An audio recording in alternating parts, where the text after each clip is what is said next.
Hi, welcome to AP TV news. వార్తలు చదువుతున్నది P Rajeshwari.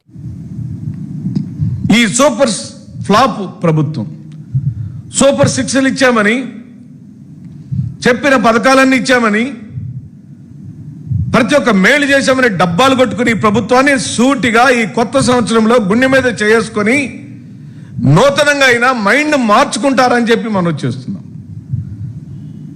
2025 సంవత్సరంలో మోసం చేసిన మీరు ఈ 2026 సంవత్సరంలో మనసు మార్చుకొని ప్రజలకు మేలు చేయమని అడుగుతున్నాం. సూపర్ 6 పథకాలను వెంటనే ఆపి ఈ 420 పనులను ఆపేయమని అంటున్నాం. నేను 420 అనగా తెలుగుదేశం పార్టీ కార్యకర్తలకు నాయకులకు బాధ కలిగింది. ఏమండి, 420 అంటే చీటింగ్, 420 అంటే మోసం, 420 అంటే చెప్పిన పని చేయకపోవటం, 420 అంటే దొంగలించటం, 420 అంటే ప్రజాధనాన్ని లూటీ చేయటం. ఇవన్నిటికీ తెలుగుదేశం పార్టీకి, జనసేన పార్టీకి సర్వ హక్కులు ఉన్నాయి. చీటింగ్, మీరు చెప్తున్న హామీలను ఇప్పుడు నేను చదువుతా.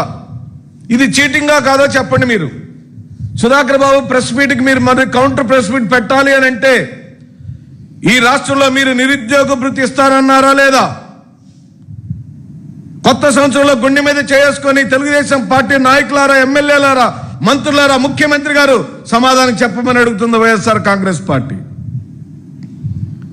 20 లక్షల ఉద్యోగాలు ఇస్తామన్నారా లేదా? ఆడబిడ్డల నిధి ఇస్తానన్నారా లేదా? 50 ఏళ్లకే పెన్షన్ ఇస్తానన్నారా లేదా?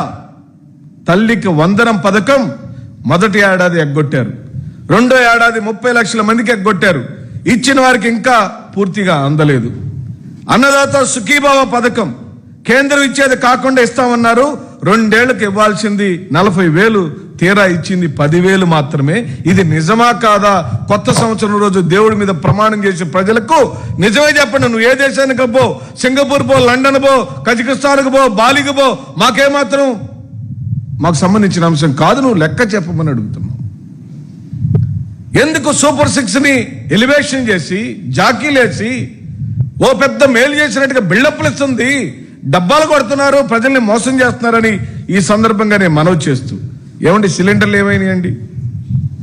1,50,00,000 పైగా కనెక్షన్లు ఉంటే మొదటి ఏడాది ఇచ్చింది కేవలం 1 సిలిండరు, అది కూడా కొందరికే. రెండో ఏడాది ఇంకా 2 సిలిండర్లు ఇంకా పెండింగ్ లోనే ఉన్నాయి.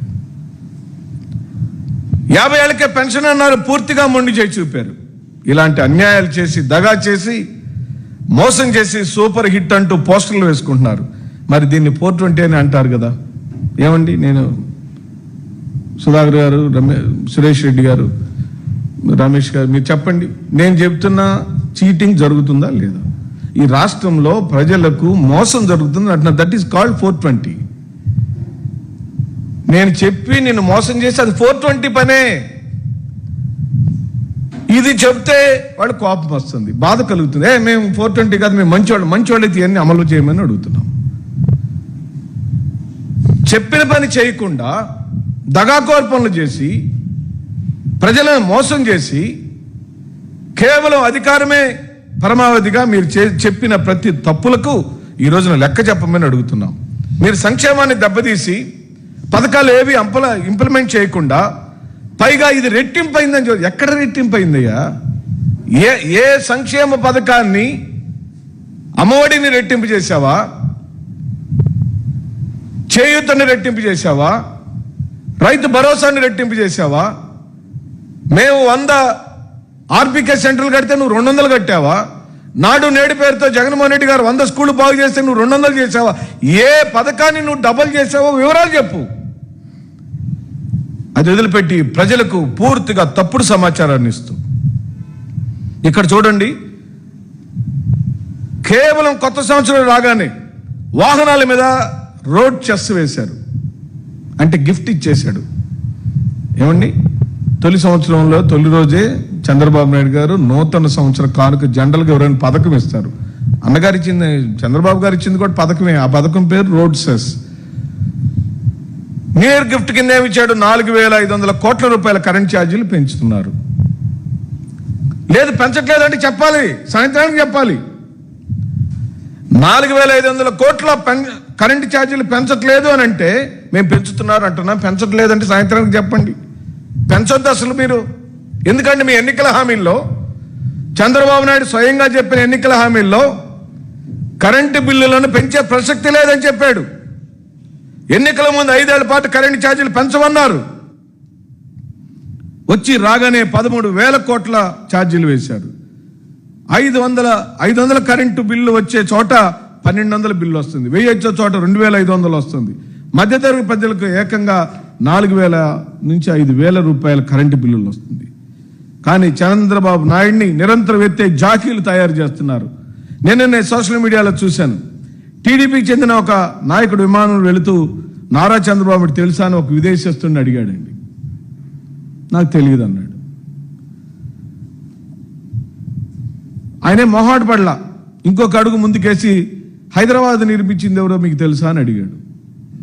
నాకు తెలియదండి అన్నాడు. పోనీ ఆంధ్ర రాష్ట్ర ముఖ్యమంత్రి ఎవరో తెలుసా మీకు అని అడిగాడు. నాకు తెలియదు అన్నాడు.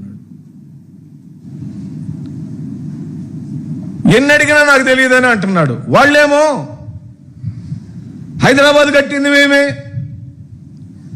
సత్యనారాయణలకు పదవి ఇప్పించింది మేమే, పివి సింధు బ్యాడ్మింటన్ గెలిచడానికి కారణం మేమే, నిన్నగాక మొన్న ఉమెన్ వరల్డ్ కప్ గెలవడంలో లోకేష్ కీలక పాత్ర వహించాడు. తుఫాన్ వచ్చిన అలా ఎడం చేతు ఇలా తిప్పి అలా బయటపడేస్తారు.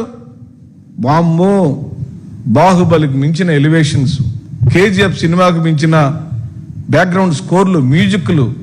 అసలు చంద్రబాబు నాయుడిని 100 మంది బాహుబలులతో సమానంగా ఈ రాష్ట్రంలో, దేశంలో అలా ముఖ చిత్రంలో చూపిస్తున్నాడు. ఆయన ఏమో కొడుకంటే గడగడగడగడలాడి వణికిపోతున్నాడు. ఆయన ఎక్కడుంటే అక్కడికి వెళ్ళటం లేదు. లండన్లో ఉన్నాడు. ఆయన లండన్కి వెళ్ళలేదు. యాక్చువల్లీ లండన్కి వెళ్దాం అనుకున్నాడు, కానీ ఇప్పుడు వెళ్ళట్లేదు. ఎందుకు? కారణం ఎందుకంటే కొడుకు దగ్గరికి వెళ్ళిన వెంటనే పంచాయతీ, వెంటనే నానా నువ్వు దిగాలి నేను ఎక్కాలి, నానా నువ్వు దిగాలి నేను ఎక్కాలి. ఇంట్లో అదే లొల్లి జరుగుతుందని ఈ రాష్ట్ర ప్రజలకు చెబుతూ, ఏది ఏమైనప్పటికీ మీరు సంక్షేమ పథకాల కోసం ఇచ్చిన హామీలను అమలుపరచాలి. ఎలాంటి కరెంటు బిల్లులు వేయడానికి వీల్లేదు. చెస్సుల రూపంలో, పన్నుల రూపంలో ప్రజల మీద ఏ భారం వేయటానికి వీల్లేదు. నిత్యావసర వస్తువుల యొక్క ధరలను అదుపులో ఉంచాల్సిందే. రాష్ట్రంలోని ప్రజలకు మీరు చెప్పిన ప్రతి హామీని అమలు పరచాల్సిందే. ఈ నూతన సంవత్సరం సందర్భంగానే వైఎస్ఆర్ కాంగ్రెస్ పార్టీ మీకు చేతులు జోడించి వినమ్రంగా మనవి చేస్తూ, బేషజాలతో మేము అడుగుతున్నాం కదా అని ఇవ్వకుండా ఉండొద్దు. ఇవ్వాల్సిన బాధ్యత మీకుంది. మీరే చెప్పారు ఈ కొత్త సంవత్సరంలోనైనా మీరు చేయాల్సిన మేళ్లను చేయమని. అలాగనే ఈ రాష్ట్ర ప్రభుత్వ చీఫ్ సెక్రటరీ నేను డిమాండ్ చేస్తున్నా, ఈ ఆంధ్ర రాష్ట్ర ముఖ్యమంత్రి ఎక్కడికి వెళ్ళాడు, ఏ దేశం వెళ్ళాడు, ఏం పని మీద వెళ్ళాడు, ఎందుకు వెళ్ళాడు, ఎన్ని రోజులకు వస్తాడు, ప్రైవేట్ పని మీద వెళ్ళాడా, గవర్నమెంట్ పనుల మీద వెళ్ళాడా, ప్రజల పనుల మీద వెళ్ళాడా, వెళితే ఆ పనులు ఏమిటని సుస్పష్టం చేయమని చెబుతూ సెలవు తీసుకుంటున్నాను.